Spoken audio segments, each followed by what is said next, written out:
চাল আর ভার্মিসেলির পায়েস খাওয়াটা যদি আপনাদের কাছে একঘেয়েমিতে পরিণত হয়েছে তাহলে বানিয়ে নিন এই পায়েসটা। হ্যালো ফ্রেন্ডস, আমি সুমির রান্নাঘরে আপনাদের সবাইকে স্বাগত জানাচ্ছি। আজকে আমি আপনাদের সাথে শেয়ার করব পারফেক্ট মাখানার পায়েস কী করে বানিয়ে নেবেন তারই কিছু টিপস। এই মাখানার পায়েসটাকে আরও হেলদি বানানোর জন্য আমি এটাতে মিশ্রি দিচ্ছি। মিশ্রির একটা কুলিং এফেক্ট আছে, তাই এটা আমাদের পেটকে ঠান্ডা রাখে, আর এটা লো অ্যাসিডিক বলে এটা চিনির থেকে তাড়াতাড়ি ডাইজেস্টও হয়ে যায়। এই মাখানার পায়েসটা বানানোর জন্য এখানে আমি একটা কড়াইয়ের মধ্যে নিয়ে নিলাম 100 গ্রাম মাখানা। এবারে এগুলোকে আমি লো ফ্লেমে নাড়াচাড়া করে রোস্ট করে নিচ্ছি। মাখানাগুলোকে লো ফ্লেমে ধীরে ধীরে কন্টিনিউয়াসলি নাড়াচাড়া করে আপনারা রোস্ট করবেন, নয়তো মাখানাগুলোর কালার চেঞ্জ হয়ে ব্রাউন হয়ে যাবে, কিন্তু এগুলো ভালোভাবে রোস্ট হবে না।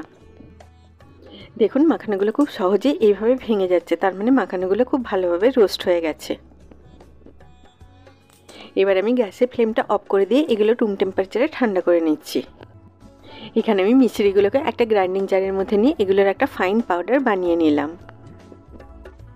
এবার আমি রোস্ট করা মাখানাগুলোকে গ্রাইন্ডিং জারের মধ্যে নিয়ে পালস মোডে দিয়ে জাস্ট একটু মাখানাগুলো ভেঙে যায় ততটাই গ্রাইন্ড করলাম। আশা করি আপনারা দেখে বুঝতে পারছেন যে মাখানাগুলোকে কতটা গ্রাইন্ড করতে হবে। এবার আমি একটা কড়াইয়ের মধ্যে গরম করে নিচ্ছি 2 টেবিল স্পুন ঘি। ঘিটা একটু গরম হয়ে যাওয়ার পরে এর মধ্যে আমি দিয়ে দিলাম 10টা আমন্ড। আমন্ডগুলোকে মিডিয়াম ফ্লেমে কয়েক সেকেন্ড ভেজে নেবার পরে এর মধ্যে আমি দিয়ে দিলাম 15টা কাজু। আপনারা আমার চ্যানেলটিকে সাবস্ক্রাইব করতে ভুলবেন না, আর পাশে থাকা বেল আইকনটি নিশ্চয়ই প্রেস করে দেবেন, তাহলে আমি যখনই নতুন কোনো ভিডিও আপলোড করব তার নোটিফিকেশন ঠিক আপনার কাছে পৌঁছে যাবে। কাজুগুলোকেও লো ফ্লেমে কয়েক সেকেন্ড ভেজে নেবার পরে এর মধ্যে আমি দিয়ে দিলাম 15টা কিশমিশ। কিশমিশগুলো ফুলে ছোট ছোট বলের মতো হয়ে যাবে, ততক্ষণ পর্যন্ত এগুলোকে আমি ফ্রাই করে নিলাম। দেখুন কাজু, কিশমিশ আর আমন্ডগুলো খুব সুন্দরভাবে ভাজা হয়ে গেছে। এবার এগুলোকে আমি ঘি থেকে তুলে একটা প্লেটের মধ্যে রেখে নিলাম। এবার আমিও বেঁচে যাওয়া ঘিটার মধ্যেই দিয়ে দিলাম 1 লিটার দুধ। এই ঘিটার মধ্যে দুধ দিলে মাখানাটা দেবার পরে লাম্পস হবে না, আর পায়েসের টেক্সচারটা ঠিক মাখনের মতো স্মুথ হবে।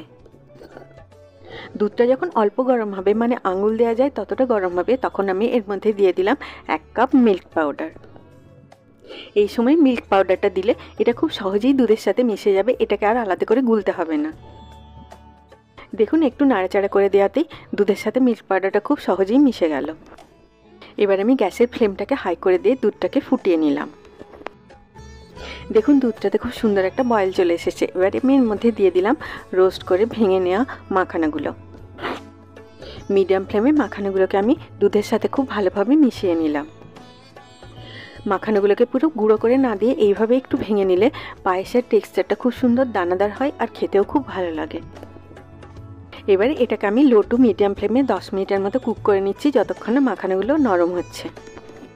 3টে ছোটো এলাচকে খোসাটা বাদ দিয়ে এইভাবে থেতো করে নিয়ে এর মধ্যে আমি দিয়ে দিলাম, আর ভালো করে পায়েসটার সাথে মিশিয়ে দিলাম। দিয়ে দিলাম 1/2 কাপ ডেসিকেটেড কোকোনাট, আপনারা ফ্রেশ নারকেল কোড়াও দিতে পারেন। আমার এই ভিডিওটি যদি আপনাদের ভালো লাগে আপনারা নিশ্চয়ই লাইক করবেন, আপনাদের এক একটা লাইক আমার কাছে অনেক বেশি মূল্যবান। মাখানাগুলো খুব ভালোভাবে সেদ্ধ হয়ে নরম হয়ে গেছে। এবারে আমি এর মধ্যে দিয়ে দিলাম গুঁড়ো করে রাখা মিছরিটা 2 টেবিল স্পুন। আপনারা এই মিছরির পরিমাণটা আপনাদের স্বাদ অনুযায়ী কম বেশি করতে পারেন। মাখানাগুলো সেদ্ধ হয়ে সফট হয়ে যাবার পরেই আপনারা মিছরিটা দেবেন, নয়তো মাখানাগুলো সেদ্ধ হবে না। এবার আমি সব উপকরণগুলোকে খুব ভালোভাবে মিশিয়ে নিলাম।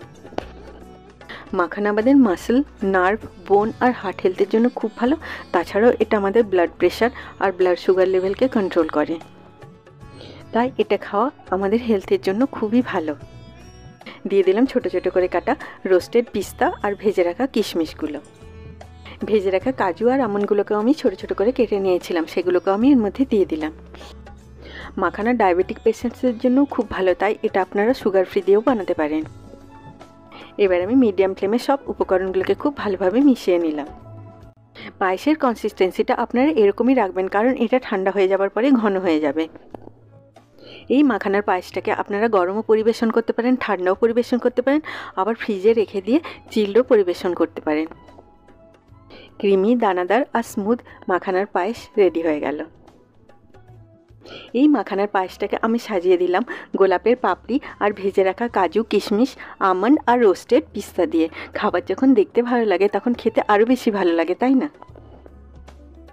সবাই খুব ভালো থাকবেন। আবার আপনাদের সাথে আমার দেখা হবে আমার নেক্সট ভিডিওতে। Take care.